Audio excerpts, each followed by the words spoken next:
হত্যা মামলার কলঙ্ক মাথায় নিয়ে কাউন্টিতে দারুণ ঝলক দেখালেন ব্যাট বয় সাকিব। পাকিস্তানকে তাদের মাটিতে ধবল ধোলাই করে আনন্দ ভাগাভাগি করতে আর দেশে আসা হয়নি বাংলাদেশ ক্রিকেটের পোস্টার বয় সাকিব আল হাসানের, কেননা তার মাথায় ঝুলছে হত্যা মামলার কলঙ্ক। তবে সাকিব যেন সব বিতর্কের ঊর্ধ্বে, সেটা আবারও প্রমাণ করল তার দুর্দান্ত পারফরমেন্স দিয়ে। সমারসেটের বিপক্ষে 4 উইকেট দখল করতে টাইগারদের পরবর্তী পদক্ষেপ ভারতে যেন পরোক্ষ বার্তা দিয়েছে এই সুপারস্টার। কেননা বাংলাদেশের পরবর্তী প্রতিপক্ষ ভারত, আর সেখানে নিশ্চিতভাবে সাকিবের ধারালো বোলিং দেখার অপেক্ষায় থাকবেন ভক্তরা। তবে ভারতকে কোন কঠিন বার্তা দিলেন সাকিব এবং কাউন্টিতে কোন দলের হয়ে একের পর এক দুর্দান্ত রেকর্ড করতে চলেছেন বিশ্বসেরা এই অলরাউন্ডার, এ বিষয়ে বিস্তারিত থাকবে আজকের প্রতিবেদনে। কেটিভি ক্রিকেট চ্যানেল থেকে আপনাদের সাথে আছি আমি মাহমুদুর রহমান সিয়াম।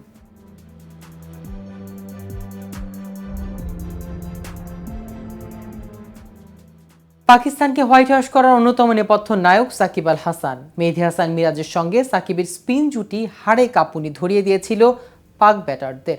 এবার সাকিবের লক্ষ্য স্থির ভারত বধ। 13 বছর পর ইংল্যান্ডের কাউন্টি ক্রিকেট খেলতে নেমে দারুণ এক দিন কাটালেন সাকিব। তার ধারালো বোলিংয়ে বিপক্ষ দলকে দিন শেষে কোণঠাসা করে রেখেছেন এই অলরাউন্ডার। টনটনে কাউন্টি ডিভিশন 1-এ সমারসেটের বিপক্ষে আজ 4 দিনের ম্যাচের প্রথম দিনে 33.5 ওভার বোলিং করে 97 রানে 4 উইকেট পেয়েছেন সাকিব। 95.5 ওভারে সমারসেট নিজের প্রথম ইনিংসে 317 রানে অল আউট হওয়ার পর প্রথম দিনের খেলাও সমাপ্তি ঘোষণা করা হয়।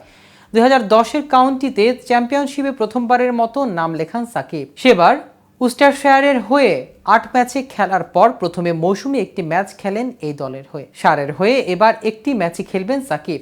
কাউন্টির সঙ্গে ভারতীয় পরিবেশের ফারাক থাকলেও এই অভিজ্ঞতা ভারতের মতো হেভিওয়েট দলের বিপক্ষে নামার আগে বাড়তি আত্মবিশ্বাস যোগাবে।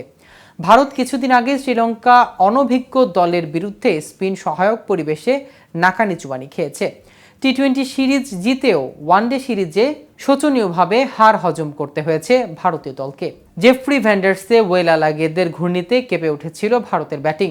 19 তারিখে যে ভেন্যুতে ভারত বাংলাদেশ সিরিজের সূচনা হবে সেই চিদম্বর স্টেডিয়ামে স্পিনারদের স্বর্গরাজ্য।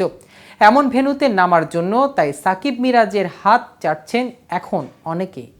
বাংলাদেশের বর্তমান ভারত সফরের আগে মিরপুরে প্রস্তুতি সারছে তারা। কয়েকদিনের মধ্যেই ভারতে পা দেবেন টাইগার শিবির। তবে কাউন্টি চ্যাম্পিয়নশিপ খেলে ভারতীয় পরিবেশে মানিয়ে নিতে বিন্দুমাত্র অসুবিধা হওয়ার কথা নয় তারকা অলরাউন্ডারদের। ভারত আগামী 10 টেস্টের 5টি খেলবে হোম গ্রাউন্ডে। বাংলাদেশের বিপক্ষে 2 টেস্টের সিরিজে প্রথম টিম ইন্ডিয়া 3 টেস্টের সিরিজ খেলবে নিউজিল্যান্ডের বিপক্ষে। এর মধ্যে ভারতকে আবার 3টি টি-20 খেলতে হবে বাংলাদেশের বিপক্ষে। তারপর ভারত বহু প্রত্যাশিত বর্ডার গাভাস্কার সিরিজ খেলতে নভেম্বরের মাঝামাঝি উড়ে যাবে অস্ট্রেলিয়ায় 5 টেস্টের হেভিওয়েট সিরিজ খেলার জন্য। ভারত যদি বাংলাদেশ এবং নিউজিল্যান্ডের বিপক্ষে সবকটি টেস্টই জেতে, তাহলে অস্ট্রেলিয়ার বিপক্ষে সিরিজ ড্র করলেই আগামী বছর ওয়ার্ল্ড টেস্ট চ্যাম্পিয়নশিপে ফাইনালে কোয়ালিফাই করে যাবেন। তো ভিউয়ার্স, ভিডিওটি সম্পর্কে আপনাদের কোনো মতামত থাকলে আমাদের কমেন্ট করে জানাতে পারেন। সাথে সাথে নিয়মিত ক্রিকেট আপডেট ও ইনফরমেটিভ ভিডিও পেতে কেটিভি ক্রিকেটের সাথেই থাকুন। ধন্যবাদ সবাইকে।